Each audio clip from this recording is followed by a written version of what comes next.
Okay, we're back. This is Bob and Mark in Grumpy Science. And just a warning ahead of you. We were talking about step functions. Yeah. And we think about these things, and every now and then somebody asks us a serious question, and we usually don't know the answer. But so yeah, we're happy to give an answer anyway.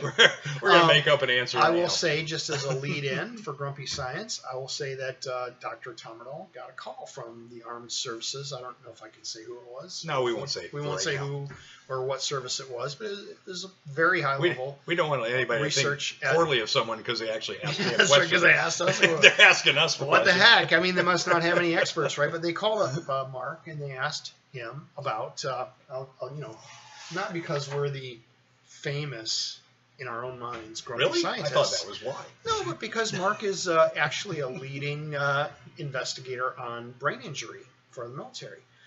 And the question they asked was about how could we detect injury from directed energy weaponry? So directed energy weaponry. Okay, so this is kind of like the future of combat, right? We're talking like, that's everything. It includes sound waves, acoustic, but mostly people think about like microwave radiation, which the Russian embassy was doing to people for years. It was really their big experiment. Really, their big experiment. That's how they would focus microwave radiation. That's how they did on crowdsourced science. Right, exactly. Let's just use the embassy as rats. Yeah. See how they do, right? And then it includes lasers and also photon beams and stuff like that, particle beam weapons. Yeah. And in fact, there's the accusation that the Cubans were doing this in 2016, 2017 to our diplomats in Havana with all those people. Yeah, that actually came up in the conversation. But this is kind of like, so the question is, how can we detect this as it's happening? How can you detect the biological effects of it? So as and basically, he was so he's more important than me. So they asked him. I don't know. Well, I'm better at making up answers on the spot. Bob actually knows answers, so it takes longer to. I don't know much about the brain, how it works. Well, I worked mostly way back in the day. I worked mostly on kinetic energy weapons, which are more like a bullet. Okay, they have a very well-known effect, right? Yeah. Splat. They destroy stuff that way. But we're talking about something much more subtle. Yeah, and basically though, all these different directed energy weapons, they have different wavelengths. You want to explain what a wavelength is? So maybe our viewer doesn't know. I'll give a little plug for one of my other videos. I have a video on the electromagnetic spectrum. I'll try to put a reference to it down below here that explains where different things are on the electromagnetic spectrum, like sunlight. Generally not too harmful to people, necessary for life on Earth, at least on the surface. But, cosmic radiation, gamma waves, generally harmful for life. It's called ionizing radiation, right? Yeah. So wavelength is how long are those waves, right? Radio waves can be really long, centimeters, meters, longer than that. So that's how long a wave is. Through you all the time. As they're pulsing through us. We're surrounded by them. We're bathed in them, right? Okay. Wi-Fi is a higher frequency. You get up towards microwaves. Those can have thermal effects on the body.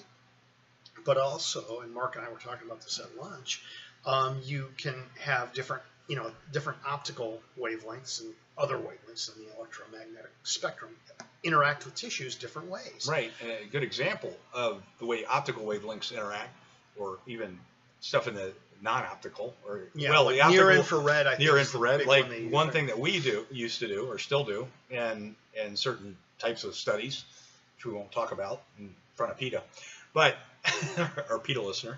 But basically, if you shine a certain wavelength light onto onto brain tissue, infrared. Let's say 830 nanometers. That's near infrared. So visible wavelength, as you can see in the video, I'm going to refer to is between 400 and 700 nanometers. And now we're a little bit further into the infrared here. It's the 830 nanometer range. Yeah. And so what you can do is with that, you can optically or visually detect neural activity by shining a certain wavelength in and subtracting and looking at how much light gets absorbed. Well, back when kids used to do something besides watching that internet thing on iPads, do you remember when you used to make like a tent out of like quilts and stuff like that? You get a flashlight, put it behind your hand, and you could kind of see through the fleshy part of your hand. We didn't have flashlights when I was growing up. Yeah, you try with a candle, you'll get burned, you know. But you try with a flashlight, it works really well. You cover the light so none of the light bleeds out, and the only light you see is the red light that comes through your hand. So that's sort of in the around 700, 650 to 700 nanometers, but more comes off of, especially an incandescent bulb back before LEDs. Right. You get this red wavelengths, and they actually use that for imaging. In fact, in the Institute of Physics just last week, I think, published a paper on using near infrared for imaging the brain. Right. The whole. Well, near infrared looks more is going to be more focused on things like potassium movement and glial swelling. Right. Lower wavelength, like in the 600 nanometer range, really looking at blood flow. Right. Blood flow, and it's more, yeah. So what happens? It's a bigger signal, but it's not as interesting. Different parts of the tissue and different molecular structures are transparent to or absorb different wavelengths, right? So certain things like your bones will absorb certain parts of that, frequency or the wavelength part of the spectrum, and then other wavelengths will just go right through it. It'll be transparent. Right. I've actually measured this. You can pick different wavelengths that'll more or less go right through your hand, bones and all. Yeah, so different wavelengths, these different directed energy weaponry, different wavelengths are going to impact different things, different systems. So that was what you told them, right? That was what I told them. I was making it up. I went and looked it up today. And it turned out to be true. It turned out to be exactly and so actually, like... it was an educated guess. In sort of the laser range, whatever that is. 632? Yeah, something like that. That's helium neon. Well, 632. It actually has an effect on making NMDA receptor activity hyperactive, which a lot of people know, which receives glutamate. But you can get infrared lasers that run, like here in the lab. I've got some pretty powerful ones for cutting plastic. But it's not just a direct effect. They're more like 950 to 1,000 nanometers, which is further off into the infrared. And you can get lasers and diodes that are many different points on this spectrum in and around infrared. Yeah. So what happens? What happens is you get glutamate toxicity because you get too much glutamate firing everything, and basically it starts killing off glia, and you end up with zombies. These photobiological people that walk around with are not necessarily well known. Yeah. So it's not just like a laser hits something, it gets hot, right? I mean, it may be that the certain wavelength that you're using is exciting certain receptors. Yeah. Right? Well, that's what I was saying. That's exactly what I was. He wasn't paying attention. No, I was paying attention. I was just translating it for the rest of us. I was saying what Mark is saying is specific wavelengths can excite or alter the biochemistry that's going on, and so it can be very slow too. It can be just a few cumulative pulses a day. time. It can be cumulative, and it can cause a tipping point, like we were talking about in the last video, where that tipping point could.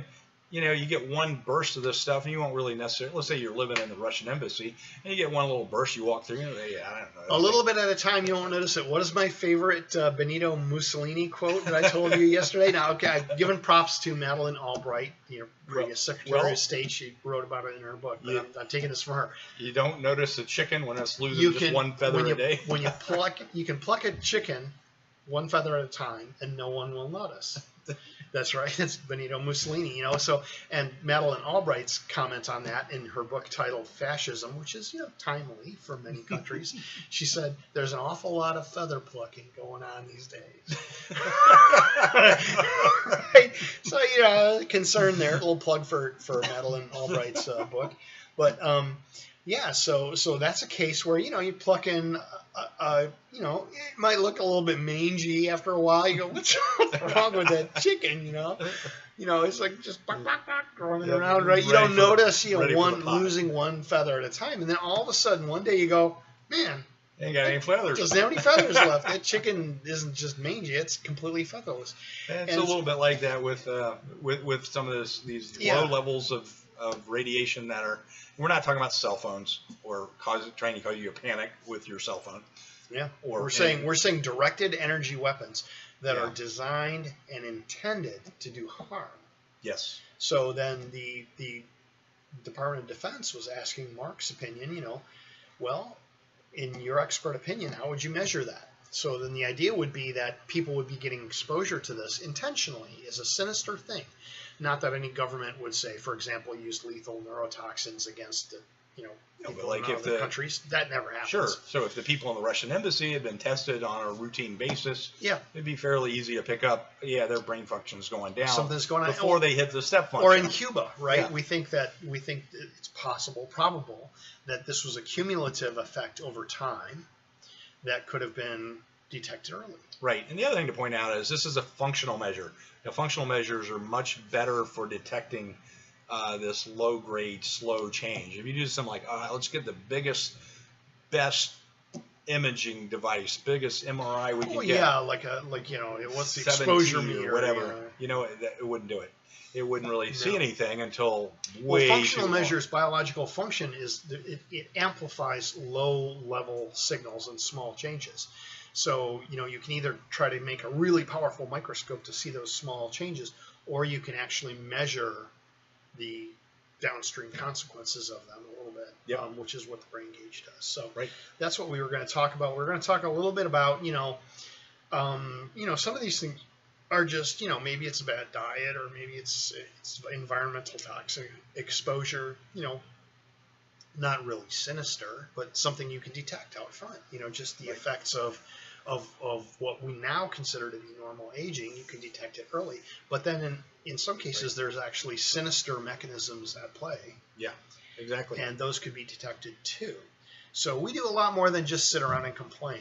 At least one of us, I'm not saying, has an opinion that matters to sometimes to people who are decision makers. Yeah. And there it is. That's it. All right. Good enough for today. We'll see you next week, I guess. Yep.